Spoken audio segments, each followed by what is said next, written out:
The green-skinned woman with the worn traveling pack stood at the gate just after dawn, and Owen Larkin realized with a jolt that she was the applicant who had answered his notice in the market town. "You are Mr. Larkin?" she asked, her voice carrying the faint growl that marked Orc's speech even when the words were perfect. Her tusks were small, barely protruding past her lower lip, and her dark hair was pulled back in a practical braid. She was lean and strong-looking, but not tall, perhaps 5.5 feet, with a build that spoke of hard work rather than bulk. Owen stood on his porch, flour dust still on his hands from the morning bread he had tried and failed to make edible. His daughter Eliza, 6 years old, peered around his leg. His son Thomas, only 4, was mercifully still asleep inside. "I am," Owen said carefully. He had not expected an orc. The notice had said only that he needed help with the household and the children, that room and board and wages would be provided. He had received only one response. The woman adjusted her pack. "My name is Nara Kelvig. I wrote to you 3 weeks ago. You responded that I should come at first light on this date if I still wanted the position." She reached into her vest and produced his letter, the paper creased from travel. "I did write that," Owen admitted. He felt his daughter's small hand grip his trouser leg tighter. Nara looked at him steadily. Her eyes were amber, sharp and assessing. "I can see you did not expect me to be what I am. I should have stated it in my letter, but I have learned that people will not respond if I do. I can leave now if you wish, and you can tell the market board that I did not arrive. No one needs to know." Owen looked at her. She stood straight, dignified despite offering him an easy lie. Behind her, his fields stretched out golden and heavy with grain that would need harvesting in 2 weeks if the weather held. Beyond the house, the garden was half wild with weeds because he could not find time to tend it properly. Inside, the house was chaos: laundry piled in corners, dishes from 3 days stacked beside the wash basin, dust everywhere. This morning he had burned the porridge and Eliza had cried because her doll's dress was still dirty and he did not know how to wash it without ruining the fabric. "Can you cook?" he asked. Nara blinked, clearly surprised. "Yes, clean, mend clothes, manage a household. Yes to all of those things. Are you patient with children? I am not cruel to them if that is what you are asking. I have helped raise my sister's children. I know how to be gentle." Owen nodded slowly. "The wages I offered are 10 silver pennies a month plus room and board. The room is small but private. It is off the kitchen. You would have your own space. The work is everything I cannot do while managing the farm. Cooking, cleaning, washing, mending. Helping with the children during the day. I would not ask you to work the fields unless you wanted to." "I can outwork any wife," Nara said, and there was fierce pride in her voice. "I do not mean disrespect to your late wife's memory, but I will not slack. If you hire me, you will have no cause to regret it based on my labor." Owen felt something in his chest tighten. Sarah had been gone 8 months now, taken by fever in the spring. He had not yet found the words to explain to Thomas why Mama did not come when he called. The house felt empty without her and he was drowning. "You would not work alone while I am here," he said quietly.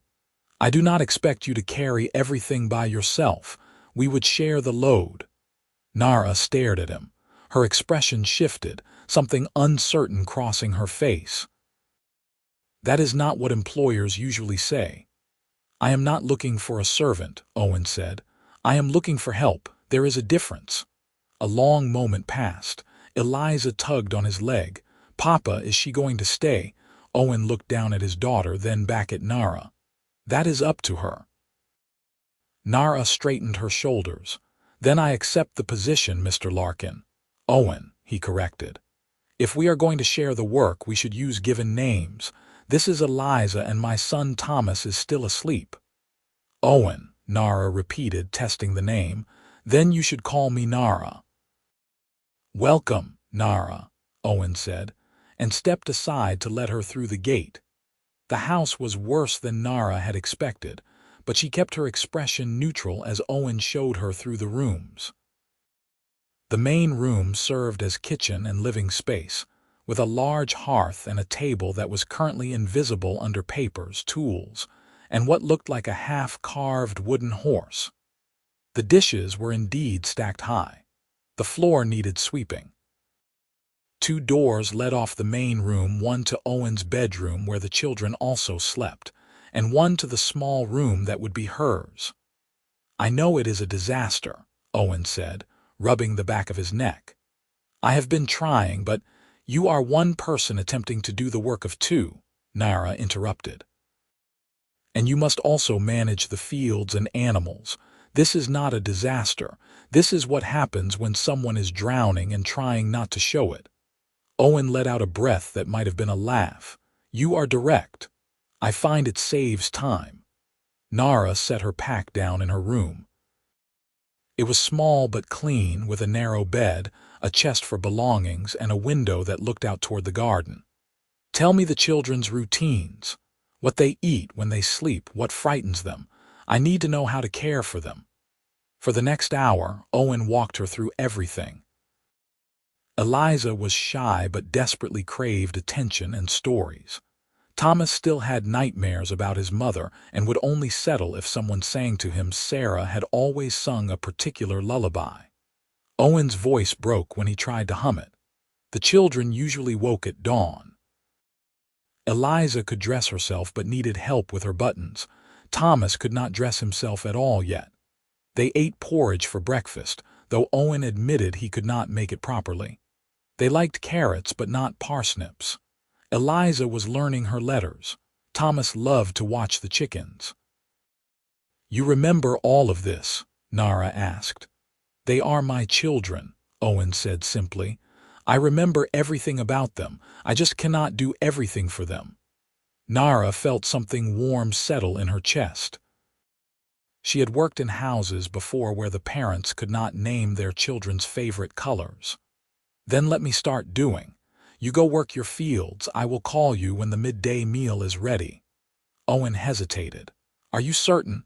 You have only just arrived, I am certain. Go. I can hear your son waking up, and I would like to meet him without you hovering." Owen's mouth twitched into an almost smile. "You are very direct." "You said that already." This time he did smile just a little and headed outside. Nara turned toward the sound of a child's drowsy voice calling for his papa.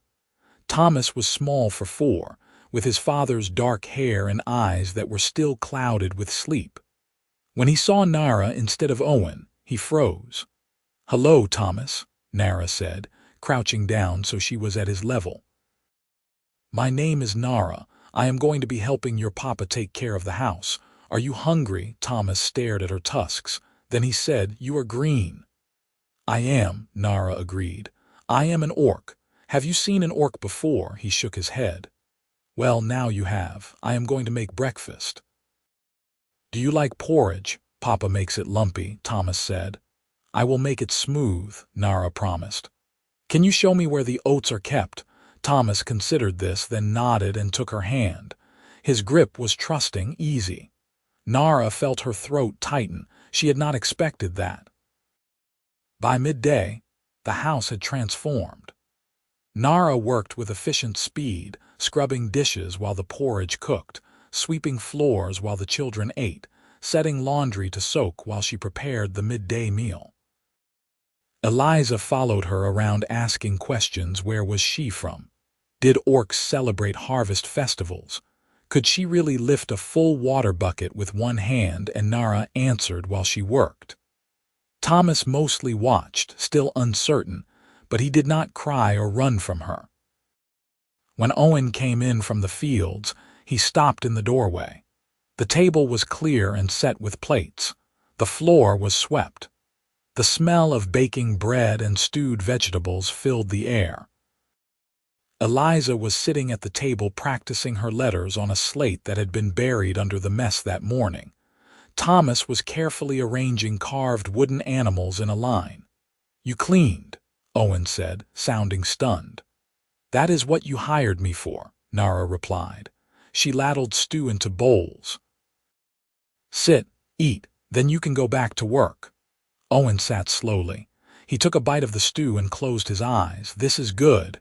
"It is adequate," Nara corrected. "Your stores are limited. I will need to go to market soon if you want better meals. I will give you coin for it."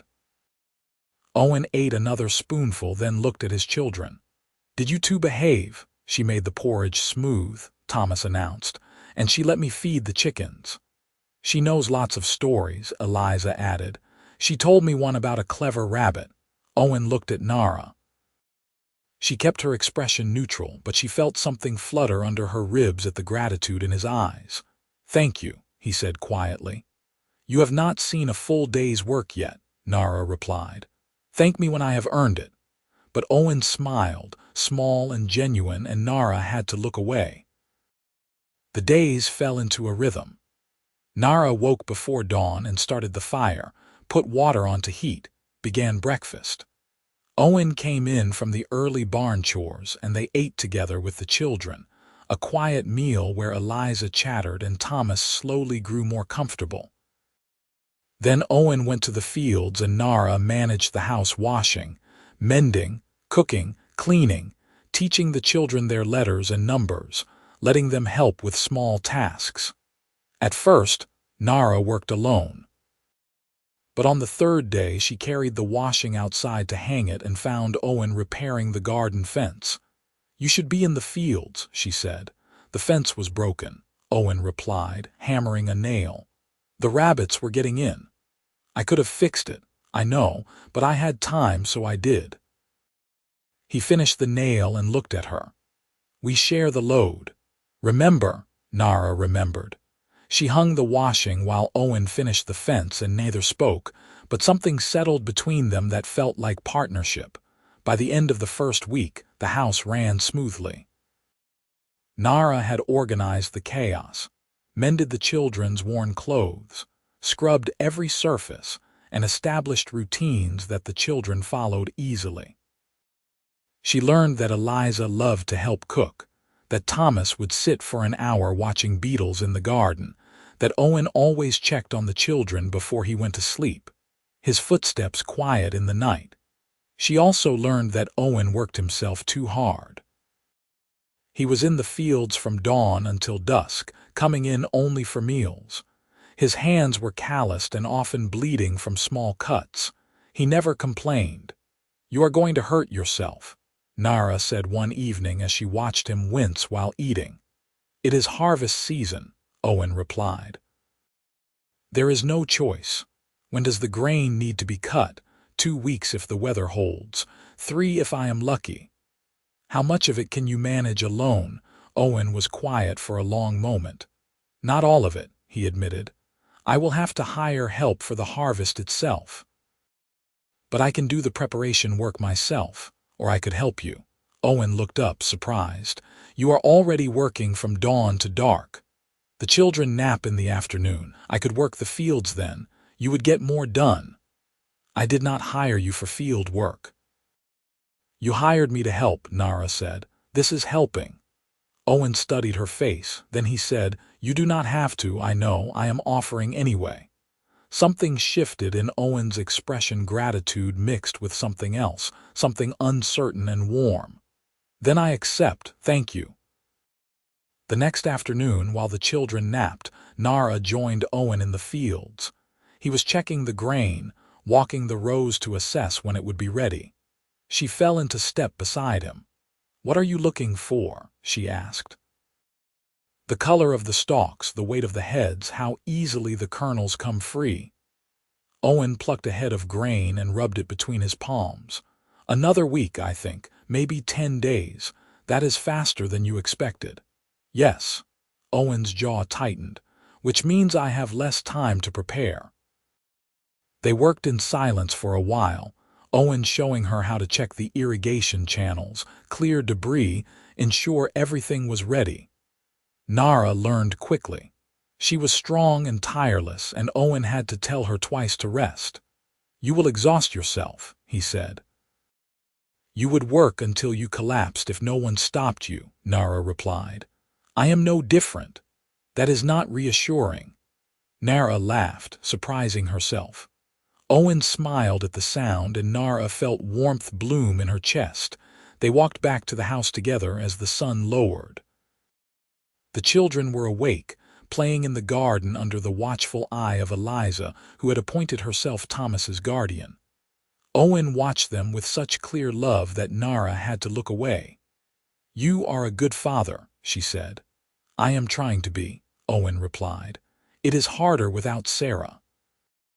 It was the first time he had said his wife's name to her. Nara took that as trust. "She was lucky to have you," Nara said carefully. "I was lucky to have her." Owen's voice was steady, sad, but not broken.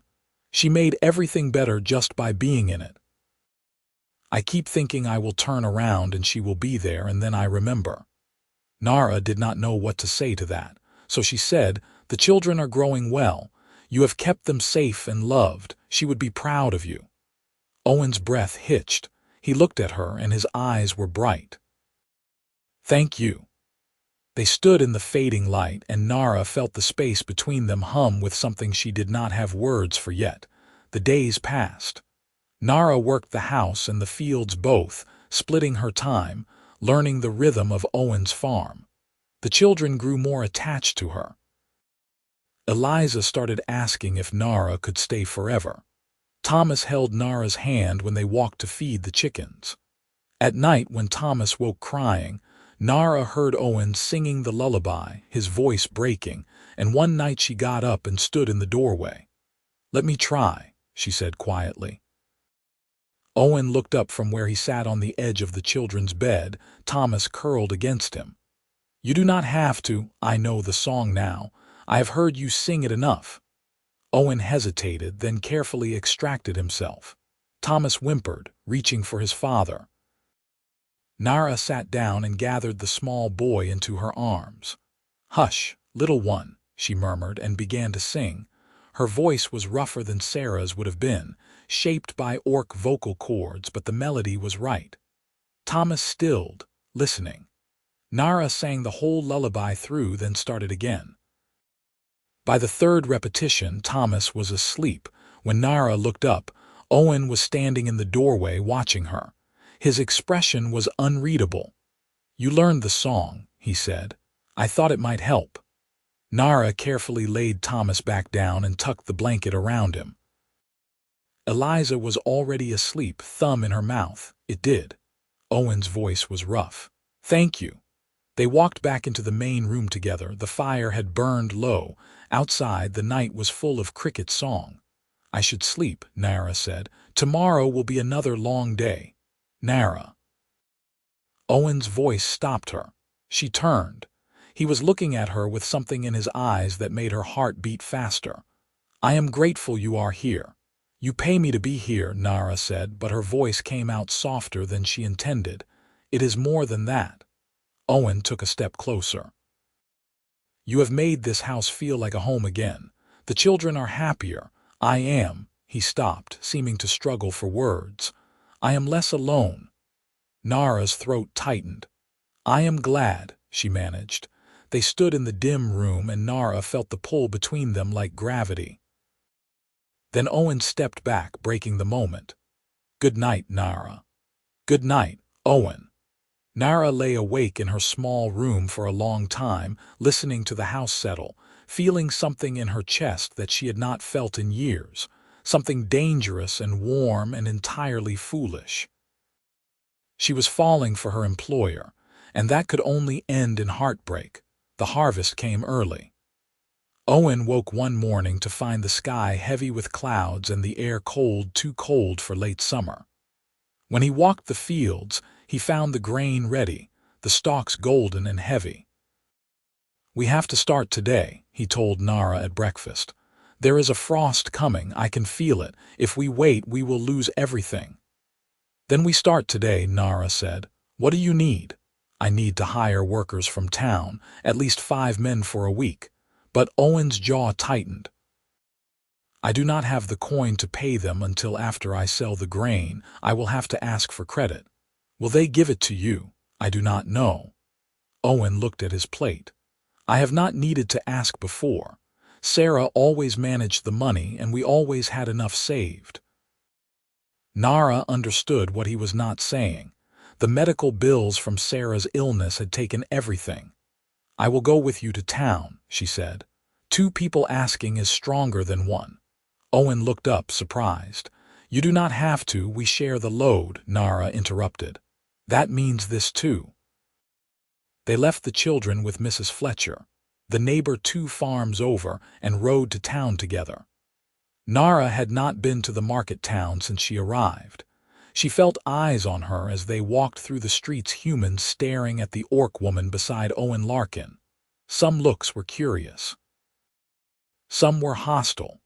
Owen walked close beside her, his presence steady.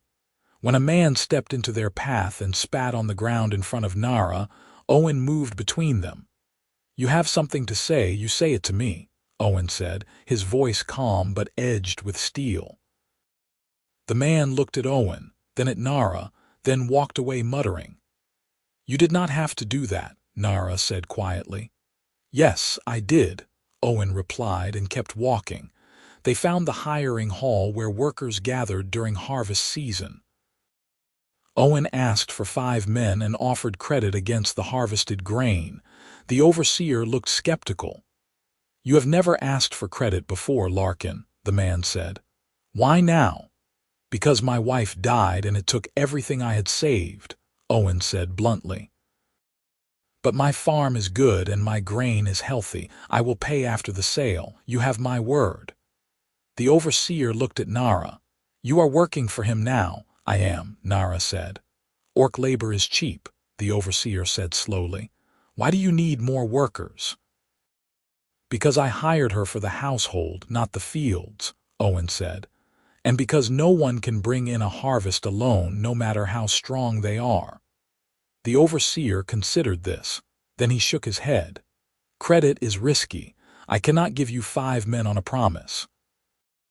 Nara felt Owen's frustration like a physical thing. She spoke before she could think better of it. I will work the fields full time, she said. Give him 3 men instead of 5 and I will make up the difference. That is less risk for you. Nara, Owen started. 3 men on credit, Nara said, looking at the overseer. And we will bring in the harvest. You have my word as well as his.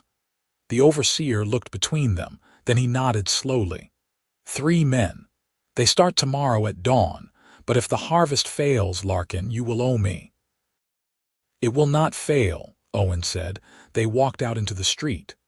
Owen was silent until they were out of earshot, then he turned to Nara. You should not have committed yourself like that. Why not? We need the help. Working the fields full time during harvest is brutal. You will be expected to keep the same pace as the men. If you cannot, I can, Nara interrupted, and I will. Do not doubt me, Owen. Owen looked at her for a long moment, then he said, I do not doubt you, I just do not want you to hurt yourself for my sake. It is not just for your sake, Nara said. The children need this harvest to succeed. The farm is their future. I am protecting them too. Something in Owen's expression softened. You care about them. Of course I care about them, Nara said, surprised. They are good children. They deserve a secure home. Owen reached out and took her hand. The touch was brief, just a squeeze of gratitude, but it sent warmth shooting up Nara's arm. Thank you, he said quietly. Nara nodded, not trusting her voice. They walked back to get the children, and Nara tried to ignore the way her hand still tingled where Owen had touched it. The harvest began the next morning. Owen, Nara, and the 3 hired workers, Marcus, Joseph, and young William, started cutting grain at dawn. It was back-breaking work. The scythes were heavy and the rhythm had to be perfect. Cut low, sweep, lay the stalks in rows for bundling. Then the bundling itself, tying the sheaves and stacking them. then hauling them to the barn. Nara worked faster than the hired men. She had orc strength and orc endurance, and she used both. Owen worked beside her, matching her pace. They fell into a rhythm, wordless and efficient. Cut, sweep, bundle, stack, over and over. The sun beat down. Sweat soaked their clothes. Nara's hands blistered and bled. She did not slow down. At midday, Eliza brought food from Mrs. Fletcher, bread and cheese and water. They ate in the shade of the barn for 10 minutes, then went back to work. "You are keeping up," Marcus said to Nara, sounding grudgingly impressed. "I have seen men fall out by now." "I said I could," Nara replied, and kept working. By evening they had cleared a quarter of the field. Owen assessed the work and calculated, 3 more days at this pace and we will have it all in before the frost." "You are sure the frost is coming?" Joseph asked. "I am sure," Owen said.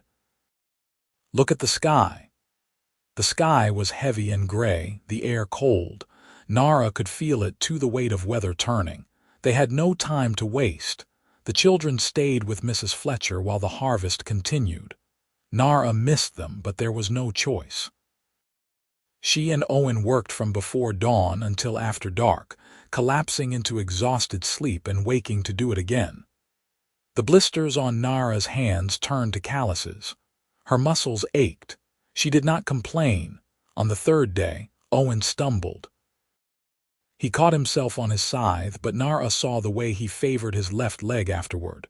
"You are hurt," she said when they paused for water. "It is nothing, an old injury. It flares up sometimes. You should rest."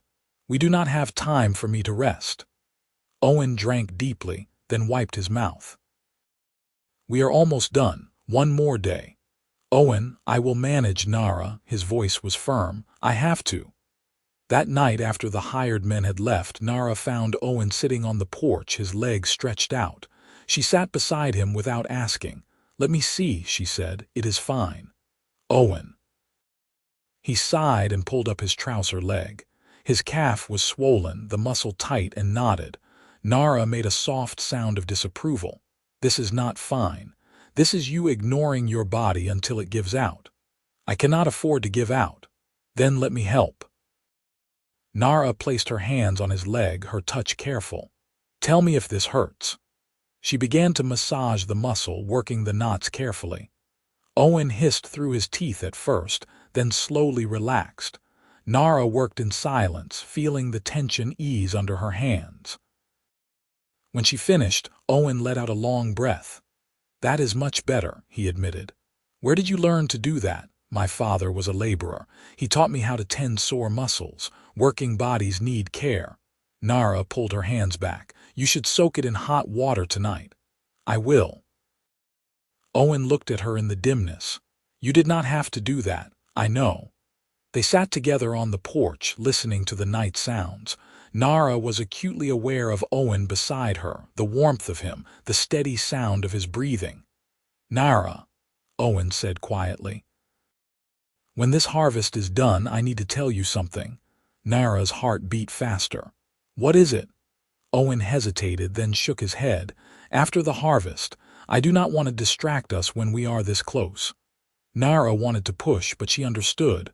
"All right, after the harvest." They went to bed, and Nara lay awake wondering what Owen wanted to say. Hoping. Fearing. The 4th day, they cut the last of the grain.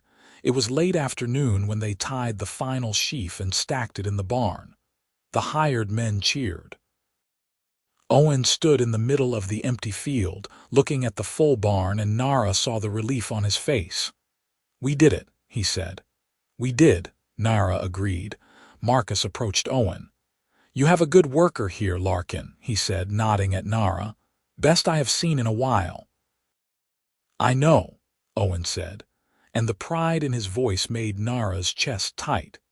They paid off the hired men with promises of coin after the grain sale, and the men left satisfied. Owen and Nara stood alone in the barn, surrounded by the stacks of grain that represented a year of work and hope. "The frost will come tonight," Owen said, looking at the sky. "We finished just in time." Then we were lucky. No, Owen turned to her. We were strong together. Nara met his eyes.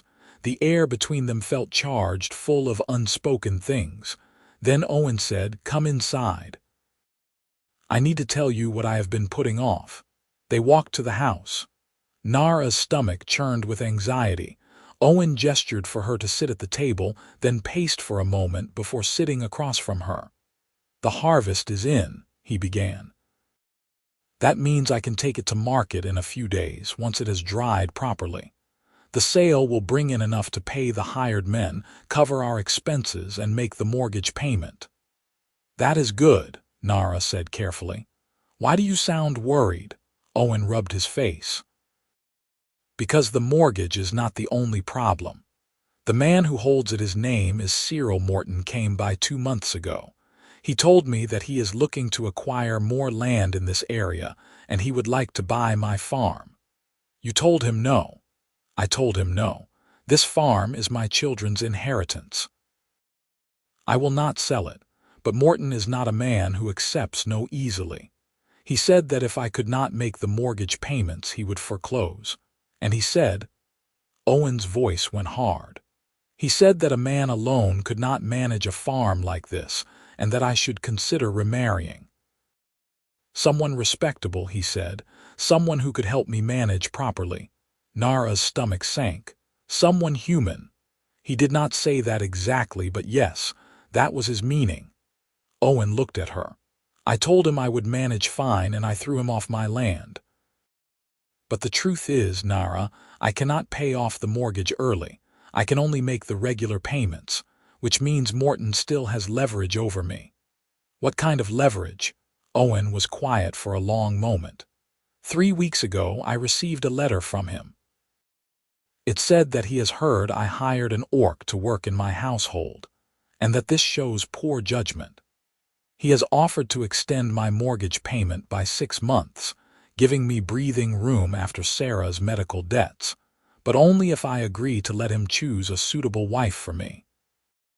Someone who would make the farm more profitable and respectable. Nara felt cold. "And if you refuse, then he will demand full payment of the mortgage within 3 months, which I cannot possibly do even with this harvest." Owen's hands clenched into fists. "He is trying to force me to marry someone he approves of or lose my land, and he is using you as the excuse." Nara stood up. Her mind was racing, but her voice came out steady. "Then I should leave. If my presence here is giving him leverage, no."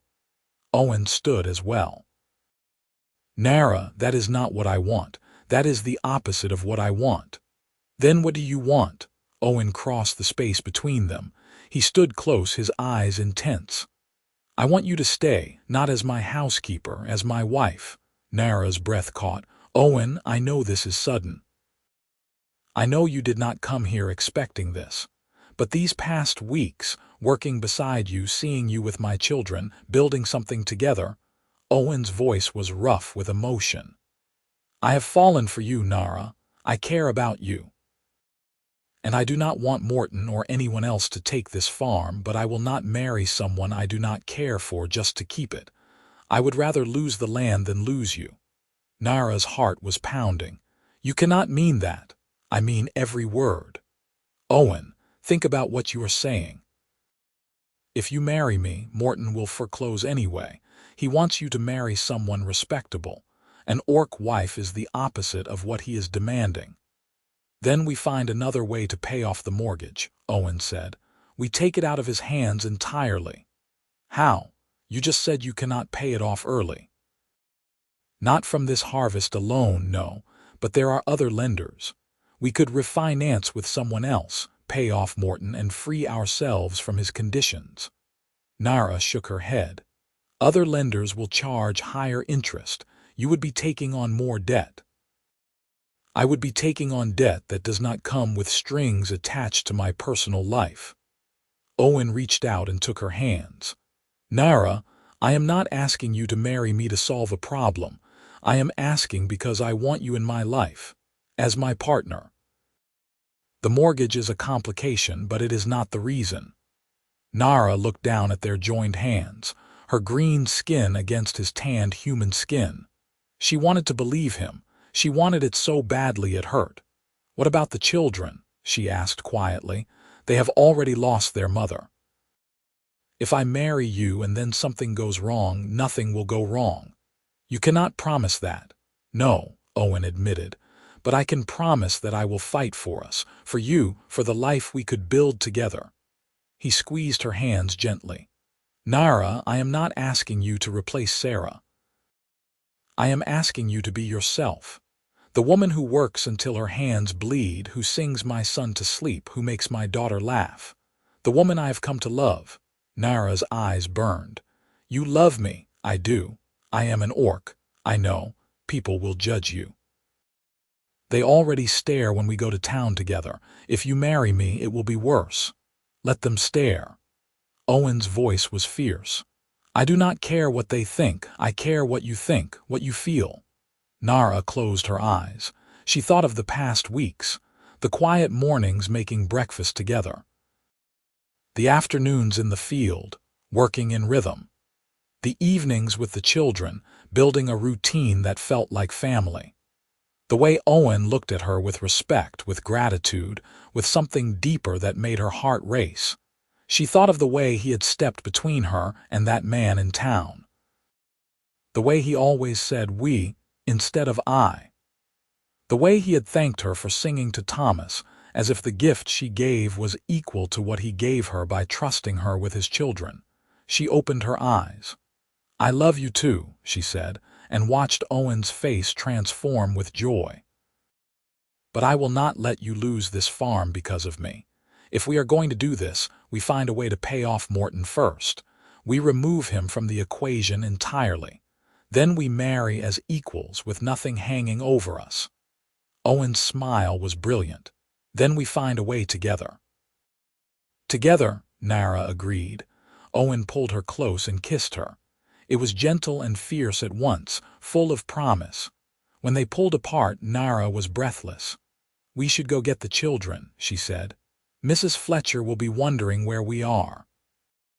"In a minute," Owen said, and kissed her again. The next morning, Owen and Nara went to town together with a plan. They would visit every lender and bank in the area to find one willing to refinance the mortgage at reasonable terms. It was a long shot, but it was all they had. The first bank turned them down immediately. The manager took one look at Nara and said that the bank did not finance farms with orc household members, as it was poor security. The second bank offered terms so punitive that Owen laughed in disbelief and walked out. The third bank was closed for a holiday. They were walking to the fourth lender, a private financier named Mr. Gregory, when they ran into Cyril Morton himself. Morton was a tall man with graying hair and an expensive coat. He looked at Owen and Nara with cold assessment. "Larkin," he said, "I heard your harvest came in well. Congratulations." "Thank you," Owen said flatly. Morton's gaze slid to Nara. "And this must be the orc woman you hired. I am surprised you still have her on, given our conversation." "Our conversation is not finished," Owen said. "I am paying off the mortgage early. You will have your money by the end of the month." Morton raised an eyebrow. "Is that so? And where are you getting the funds for an early payoff?" "That is my business. It becomes my business when you are trying to refinance with my competitors." Morton's smile was thin. "I have friends in this town, Larkin. I know you have been turned down already. No one is going to lend to you at a rate you can afford, not with her in your household." "Then I will go to the next town," Owen said, "or the one after that. You are wasting your time. The terms on your current mortgage are clear. If you want an extension, you know my conditions. Marry respectably, show that you can manage your affairs properly, and I will give you the breathing room you need. Otherwise, the payment stands as scheduled, and if you miss it, I foreclose." Owen stepped forward. "I will not miss it, and I will not marry for your approval. My life is my own." "Your farm is mine until the debt is paid," Morton replied, "and you would do well to remember that." He walked away, leaving Owen shaking with fury. Nara touched his arm. "He is trying to intimidate you," she said quietly. "Do not let him. He is succeeding," Owen admitted. "If no one will lend to us, we are trapped. Then we find another solution." They continued to Mr. Gregory's office. Gregory was an older man, sharp-eyed and pragmatic. He listened to their request, looked over Owen's farm records, and calculated numbers on paper. "You want to refinance Cyril Morton's mortgage," he said slowly. "That is interesting. Morton does not usually let his debtors escape." "I am not escaping," Owen said. "I am paying what I owe and choosing a different lender." "Fair enough." Gregory looked at Nara. "And you are his housekeeper." "I am," Nara said. "Morton seems to think that is a problem." "Morton is prejudiced," Nara replied. "That is his problem, not ours." Gregory smiled slightly. "I agree. However, his prejudice does affect your ability to get financing. Other lenders in this town will follow his lead because they do business with him. If he has blacklisted you, they will too." Owen's shoulders sagged. "So you are saying we are trapped?" "I am saying you are trapped in this town," Gregory corrected. "But I am not part of Morton's network. I do business across 3 counties, and I do not particularly like Cyril Morton. He is a bully who uses debt to control people." Hope flared in Owen's chest. "So you will help us?" "I will offer you a deal," Gregory said. "I will pay off Morton's mortgage in full, and you will owe the debt to me instead. The interest rate will be 2% higher than what you are currently paying, but there will be no conditions on your personal life.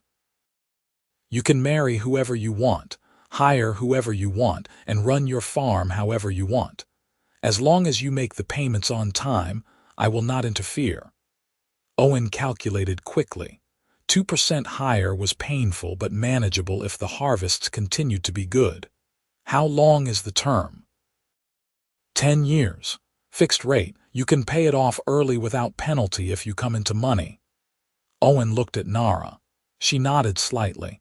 He turned back to Gregory. "We accept." Gregory drew up the papers. It took 3 hours of reading and negotiating details, but by the end the deal was struck. Gregory would pay off Morton within the week. Owen would owe the debt to him instead. The farm was free from Morton's control. When they walked out of Gregory's office, Owen felt like he could breathe for the first time in months. "We did it," he said. "We did," Nara agreed. She was smiling, her tusks glinting in the afternoon sun. "You are free." "We are free," Owen corrected. He took her hand. "Together." They went to Mrs. Fletcher's house to collect the children. Eliza ran to them immediately, throwing her arms around Owen's legs. "Papa, you are back." "Did you finish the harvest?" "We did, little one, every bit of it." Owen scooped her up. "And we have good news." "What is it?" Owen looked at Nara. She nodded, her eyes bright. Owen said, "Nara is going to stay with us forever. If she agrees, she is going to marry me and be your new mother." Eliza gasped. "Really?" "Nara, really, really," Nara said, her voice thick with emotion. Thomas toddled over and grabbed Nara's hand. "You will sing to me every night," Nara promised. Eliza squealed with delight and hugged Nara around the waist. Thomas climbed up into Nara's arms. She held both children, feeling tears prick her eyes. Owen watched, his expression full of love. "We are a family," he said quietly. "We are," Nara agreed. They walked home together as the sun set, the children chattering excitedly about the wedding, and Nara felt a peace settle over her that she had never known before. This was home. This was where she belonged. The next week passed in a blur. The grain was sold at market for a good price. Owen paid off the hired workers, settled his accounts, and sent the first payment to Gregory. Morton received notice that his mortgage had been paid in full, and Owen heard later that the man had been furious, but there was nothing he could do. The debt was settled. Owen and Nara began planning a wedding. It would be small, just the necessary witnesses and the children.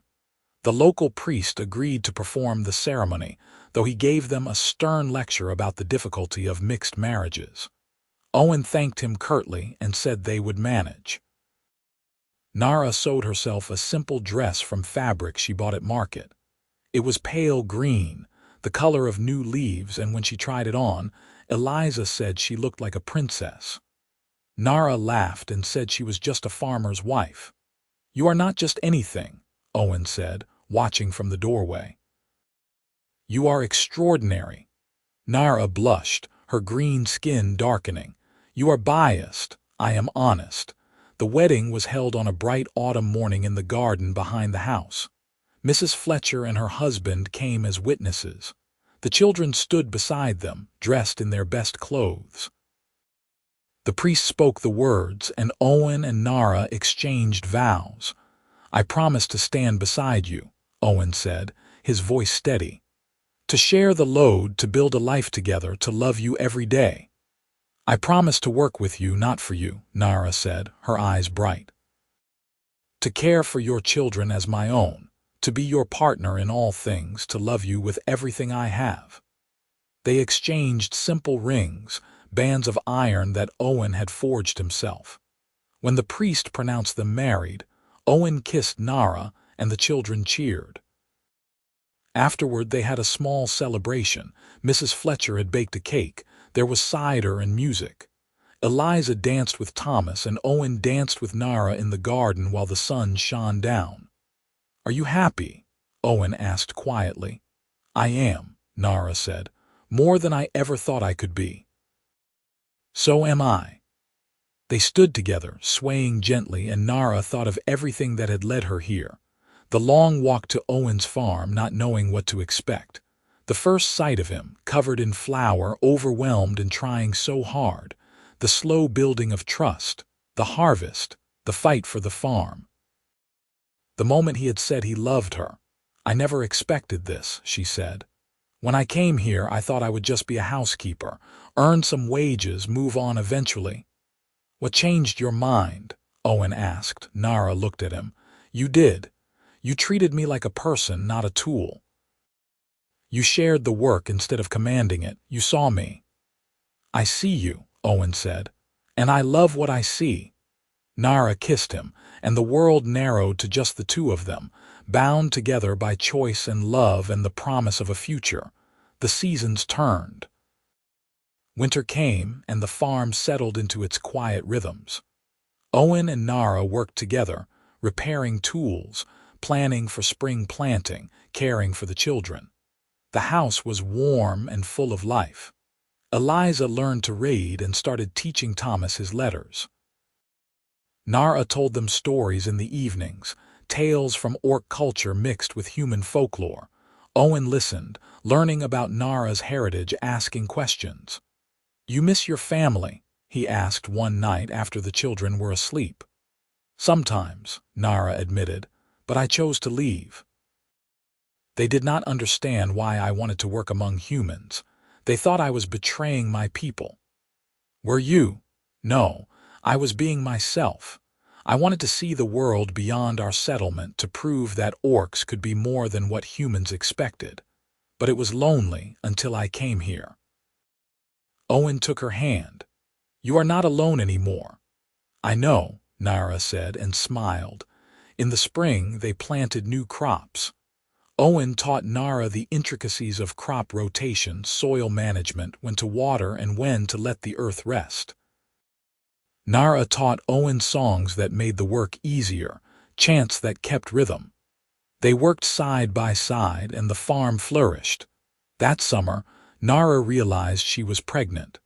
She told Owen on a warm evening as they sat on the porch watching the children play. "I think I am carrying a child," she said quietly. Owen went very still. Then he turned to her, his eyes wide. "Are you certain?" "Fairly certain. I have all the signs." "How do you feel?" "Terrified, hopeful." Nara looked at him. "How do you feel?" Owen's face broke into a smile so wide it made Nara's heart ache. "I feel like the luckiest man alive." He pulled her close, careful and gentle. "We are having a baby." "We are," they told the children a few weeks later when Nara's belly began to show. Eliza was delighted and immediately started planning what to teach the baby. Thomas was confused but happy that Nara's stomach was growing. "Will it hurt?" he asked. "Probably," Nara said honestly, "but it will be worth it." The pregnancy was hard. Nara was sick in the mornings and exhausted by afternoon, but she kept working because that was who she was. Owen hovered anxiously, trying to get her to rest more. They argued about it good-naturedly. "I am pregnant, not broken," Nara said, kneading bread even though her back ached. "I know. But you can let me help more." "You already help. We share the load, remember?" Owen smiled despite his worry. "Always." The harvest that year was the best they had ever seen. With Nara's help in the planning and Owen's experience, the fields yielded abundantly. They sold the grain for a premium and put the extra money toward the mortgage. Gregory sent a note of congratulations and said they were ahead of schedule on the payments. In late autumn, Nara went into labor. It was a long, difficult birth. Owen stayed with her the whole time, holding her hand, bringing water, wiping her forehead. The midwife, a practical woman named Ingrid who had delivered half the babies in the region, worked efficiently, unbothered by Nara's Orc heritage. "You are strong," Ingrid said. "That will help." Nara growled through a contraction, her tusks bared. "I do not feel strong." "You are," Owen said. "The strongest person I know." After 18 hours, the baby was born. A son with green-tinged skin, small tusks, and his father's dark eyes. He cried lustily, and Nara sobbed with relief and joy. "He is beautiful," Owen said, his voice choked with emotion. "He is ours," Nara replied. They named him Aldrich, which meant noble strength. Eliza and Thomas crowded around to see their new brother, and Nara felt her heart so full it might burst. The next years were a blur of growth and work and love. Aldrich grew into a strong, curious boy who loved to help his father in the fields. 2 years after Aldrich, Nara gave birth to a daughter they named Marin, who had her mother's green skin and her father's stubborn determination. The house was loud and chaotic and full of laughter. Owen and Nara worked the farm together, teaching the children as they grew. Eliza learned to keep the household accounts. Thomas developed a talent for animal husbandry and decided he wanted to expand the farm to include sheep. Aldrich loved the fields and followed Owen everywhere. Marin was still small, but she had strong opinions about everything and made them known. The farm prospered. They paid off Gregory's mortgage 2 years early, thanks to a series of excellent harvests and careful management. When the last payment was made, Owen and Nara stood together in their field, looking at the land that was finally, truly theirs. "We did it," Owen said. "We did," Nara agreed. Owen turned to her. "Do you remember the day you arrived? You said you could outwork any wife." Nara smiled. "And you said I would not work alone while you were here." "I meant it. I still mean it." "I know." Nara took his hand. "You have kept that promise every day." They stood in the golden afternoon light, surrounded by the life they had built together. It had not been easy. There had been hard seasons, difficult neighbors, moments of doubt, but they had faced everything together, sharing the load, supporting each other. "I love you," Owen said. "I love you too," Nara replied. From the house, they heard Marin shouting about something and Aldrich laughing. Eliza called that dinner was ready. Thomas was chasing the chickens again, and one had escaped into the garden. "We should go help," Owen said. "Yes," Nara agreed, but neither of them moved. They stood together, holding hands, savoring the peace of the moment. Then Marin's shout became more insistent, and Nara sighed. "She gets that from you, you know." "She gets that from you," Owen replied. They walked back to the house together, bickering good-naturedly, and Nara thought about how life had surprised her. She had come to this farm as a housekeeper, expecting to work for wages and move on. Instead, she had found a home, a family, a partnership built on mutual respect and shared labor, and a love that had grown slowly, steadily, strong enough to weather anything. Mama. Marin called, using the name she had learned from Eliza and Thomas, the name that meant Nara belonged. Aldrich took my doll. I did not, Aldrich protested. It was on the floor. Nara walked into the chaos and began sorting it out, her voice firm but kind. Owen joined her, and together they managed the children, prepared dinner, cleaned up the mess. It was ordinary. It was beautiful. That night, after the children were in bed, Owen and Nara sat on the porch. The stars were bright overhead. The crickets sang in the fields. Everything was quiet and perfect. "I am glad you came here," Owen said softly. "I am glad you stayed." "So am I," Nara replied. They sat in comfortable silence, two people who had found each other against the odds, who had worked together to build something lasting. The farm stretched out before them, fertile and productive, a testament to their partnership. Inside, their children slept safely. The future was uncertain, as futures always are, but they would face it together. Nara leaned her head on Owen's shoulder. He wrapped his arm around her. And in that moment, everything was exactly as it should be. Years later, when Eliza was grown and married, she would tell her own children about her stepmother, who had come to the farm when everything seemed impossible. She would describe how Nara had worked alongside their grandfather, how they had saved the harvest and the farm, how their love had been built on respect and shared labor, and the quiet conviction that together they could handle anything. "Your great-grandmother was the strongest person I ever knew," Eliza would say. "And your great-grandfather was the kindest. They taught me that love is not just feeling something. It is choosing to show up every day and do the work side by side." But that was years in the future. For now, Owen and Nara sat together on their porch, watching the stars, holding each other close, grateful for the life they had built. The farm was theirs. The children were thriving. They had each other. It was enough.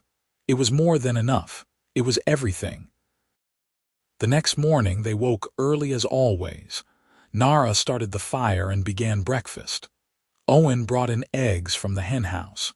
The children stumbled out of bed, drowsy and rumpled. They ate together, planning the day's work. Then they scattered to their tasks, Owen to the fields, Nara to the house and garden, the children to their chores and lessons. It was an ordinary day on an ordinary farm. But for Owen and Nara, it was extraordinary because they were living it together. Every task shared, every burden lightened, every joy doubled. That was what they had promised each other. That first day when Nara said she could outwork any wife and Owen replied that she would not work alone. It was a promise they kept every day, in 1,000 small ways. In the way, Owen always made sure Nara had help with heavy lifting. In the way, Nara always checked that Owen had eaten enough. In the way, they split the work without needing to discuss it, moving in rhythm like a dance they had learned together. The seasons turned again. Another harvest, another winter, another spring. The children grew. The farm flourished. Owen and Nara grew older, their hair streaked with gray, their hands more weathered. But the love between them never wavered. One evening, many years after that first harvest, they stood together in the field as the sun set. Their work was done for the day. The children, all 4 of them, grown now with families of their own, had gathered for a celebration. It was the anniversary of the day Owen and Nara had married. 30 years, Nara said, looking at the farmhouse lit with lanterns. "It feels like both forever and no time at all." "I know what you mean," Owen replied. His voice was rougher now, aged but still warm. Sometimes I still see you the way you looked that first morning, standing at the gate with your pack, so determined and proud. And I still see you covered in flour, trying to make breakfast for your children and failing miserably." Owen laughed. "I was terrible at it." "You were," Nara smiled, "but you were trying so hard, that was what mattered." Inside the house, they heard Aldrich's deep voice and Marin's bright laughter. Eliza was telling a story, probably embarrassing Thomas. Grandchildren ran around the garden, playing in the twilight. "We built something good," Owen said. "We did," Nara agreed. "Together." They walked back to the house hand in hand, and when they entered, the family cheered. There was food and music and the warmth of people who loved each other. Owen and Nara sat at the head of the table, surrounded by the life they had created, and Nara thought that she would not change a single thing, except perhaps she would have told Owen she loved him sooner. But even that had happened in its own time, in the right way, when they were ready. Speech. Aldrich called, "Papa, Mama, say something." Owen looked at Nara. She nodded. He stood and the room quieted. "I am not good with speeches," Owen began, "so I will keep this simple. 30 years ago I was drowning. I had lost my wife. I could not manage the farm or the children, and I thought I would lose everything. Then Nara walked through that gate and everything changed." He looked at her, and his eyes were bright. "She taught me that strength is not bearing everything alone. It is knowing when to share the load, when to ask for help, when to work together. She taught my children that love is shown through action, through showing up every day and doing the work. She taught me that I could be happy again, that I could build a new life without forgetting the old one." Nara's throat was tight. Owen continued, "So I want to thank her in front of all of you for choosing to stay, for choosing us, for choosing me. I am the luckiest man alive because of it." The room erupted in applause. Nara stood and pulled Owen into an embrace, not caring that everyone was watching. He held her close, and she felt the same fierce love she had felt 30 years ago, undimmed by time. "I love you," she whispered. "I love you too," he replied. The celebration continued late into the night. When the guests finally left and the house was quiet again, Owen and Nara cleaned up together, moving in the wordless partnership they had perfected over decades. Then they went to bed, and Nara lay in the dark listening to Owen's breathing, feeling grateful for every moment they had shared. This was what happiness looked like. Not a grand adventure or a dramatic rescue, just two people working side by side, building a life together one day at a time. It was enough. It was everything. The years continued to pass. Owen and Nara grew older. Their children's children had children of their own, and the farm stayed in the family, prosperous and well tended. When they were very old, they would sit together on the porch in the evening and watch the sun set over the fields they had worked for so long. "Do you remember that first harvest?" Nara asked one evening. "When we thought we would lose everything?" "I remember," Owen said. "I remember thinking that even if we lost the farm, as long as I had you, it would be all right. We did not lose it, though. We saved it. We did, together." Owen took her hand. "That is the only way I know how to do anything now. With you." Nara smiled. Her face was lined with age, her hair white, her body no longer as strong as it once was. But her eyes were still bright, still full of the fierce determination that Owen had fallen in love with all those years ago. "Together," she agreed. "Always." They sat in the gathering darkness, holding hands, surrounded by the life they had built. The farm stretched out before them, golden in the last light. Inside the house, the children were preparing dinner, their voices warm and familiar. Everything was as it should be. This was their story. Not perfect, but good. Not easy, but worth it. A story of two people who had found each other when they needed it most, who had worked together to build something lasting, who had loved each other through everything. It was a story that began with a simple exchange. "I can outwork any wife," the orc woman had said. And he had answered, "You will not work alone while I am here." It was a promise they had kept, every single day, through harvests and hardships, through joy and sorrow, through all the ordinary moments that made up a life. They had worked together. They had loved together.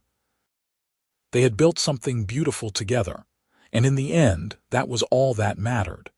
The two of them, side by side, facing the world as partners, as equals, as love.